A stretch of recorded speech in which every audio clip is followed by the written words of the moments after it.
I watched a Black Christian woman defend SA on a TikTok live. Yeah, you heard that right. She defended grape.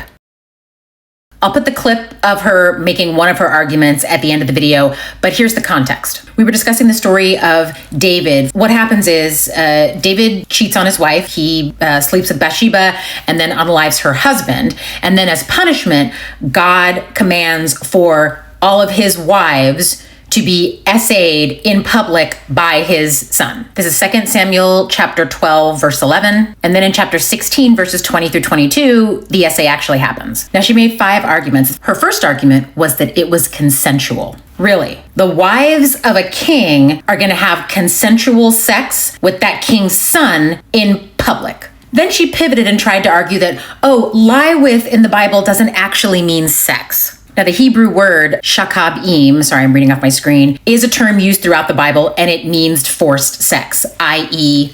grape. That is the context. There is no translation issue. We're talking about forced sex. Then she pivoted again to, no, God didn't cause it, he just allowed it. The text didn't say that. It didn't say God allowed. He said he would take David's wives and give them to a man to be essayed in public. Then she pivoted again and said, this event had to happen in order to punish David. How is essaying his wives punishing David? And I get how in patriarchy crazy land, that's punishing David, because the most humiliating thing as a man is for another man to have sex with your wife or wives. So basically, God was trying to cuckold David by ordering violence on his wives. Still horrible, lady. And then finally, the argument that I'm going to show you the clip about, she said that Satan was ultimately responsible, that it was Satan that actually committed the grape, even though Satan is mentioned nowhere in the story. But 4 or 5 times throughout the discussion, she tried to pivot back to Satan. That's the clip I'm going to show you now. How's it work? How it works is Satan comes to God and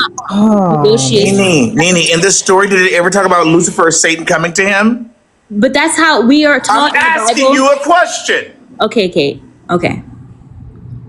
In the story, did it say that Satan or Lucifer came to him? No, not in the specific story. What did it say, Nene? Did it say what I said? Yeah, yes, it did, Kate. That's what I'm. Can we just level the conversation? Like, what I'm trying to. It is level, sweetheart. We just not gonna let you pull bullshit with us. You can't do that. I'm not trying to pull BS. I'm not. And yes, I called this woman a very nasty word in my background. I called her a grape apologist. See you next Tuesday, and I will not apologize for it. First, because I asked the host permission for using that background. And second, while I'm not a survivor myself, there are survivors in my family and my close friend circle, so that did not sit well with me. The language was warranted. What I'm saying. So, Nene, is it fair to say, yes or no, is it fair to say that the behavior of your God was wrong? I wouldn't say that.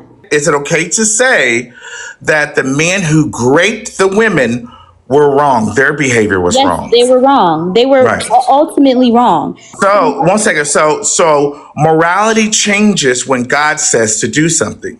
God didn't tell them to do that. That was Satan. Christians have what's called a vertical sense of morality. And what vertical morality means is that whoever is at the top of the hierarchy, the leader, in this case, God, whatever God does is automatically okay, is automatically good by virtue of the fact that God is doing it. So if your authority figure is omnipresent, omnipotent, all-knowing, all good, all whatever, what they do doesn't matter. It's always acceptable because they're the one doing it. For people who really subscribe to hierarchy, the rules are always different for dear leader. This is why MAGA supporters do not abandon Trump no matter what he does, because he's the authority figure. He's the top of the hierarchy. So whatever he does is always going to be okay by virtue of the fact that he is the one that is doing it. So, Nene, once again, did the story say that Satan told them to do it? We know.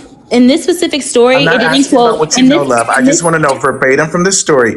Did the story say that Satan told them to do it? Not verbatim from the story, but we know. Did the story say that? One second, Nene. I need for you to be honest with yourself, love. Did the story say that Satan told them to do it? No, the story doesn't say that. Thank you. Did the story say that God instructed it to happen and told them to do it? No, the story does not say that. It didn't. So God didn't tell David that your wives will be raped in front of everyone. Yes, he did share that prophecy with him. So therefore, okay, so a prophecy is a foretelling of something that's going to happen. That's going to happen. Exactly. Right. But your God did not say, well, just FYI, David, I'm just warning you, your wives are going to get raped. He said, because you were disobedient, these things are going to happen. Right? Exactly. He said, because Right. So you the despise graping, me, I'm going to allow... one second. So the graping was a caveat, or it came after because of the actions of David, according to your God. Right? Yes, you can say that. Thank you. And this is why Kate holds the lives that she does. And this is why I'm currently working on a podcast episode about misogyny in the Bible, because that was insane. Listening to a woman, a Black woman at that, not just defend the Bible generally, but defend the sexual assault of 10 women, David had 10 wives, was just off the chain. And at a certain point in the live, some of us, both in the chat and on the panel, said to her, I hope you never have children. And she took great offense to that. But the reason why we are hoping that is because if her daughter someday comes to her and says something happened to her, do you think that a woman, a mother who defends SA in the Bible, is going to be likely to believe her daughter? Especially if the perpetrator is her father or stepfather, the head of the household, or someone at the church, the pastor maybe. You think good Christian mama is going to believe her daughter if that ever happens? We weren't wishing ill on her because we didn't like her, even though I didn't like her at all. We were hoping that her Christian values don't damage anybody else's lives, because clearly they're already doing enough damage in hers. Diabolical stuff.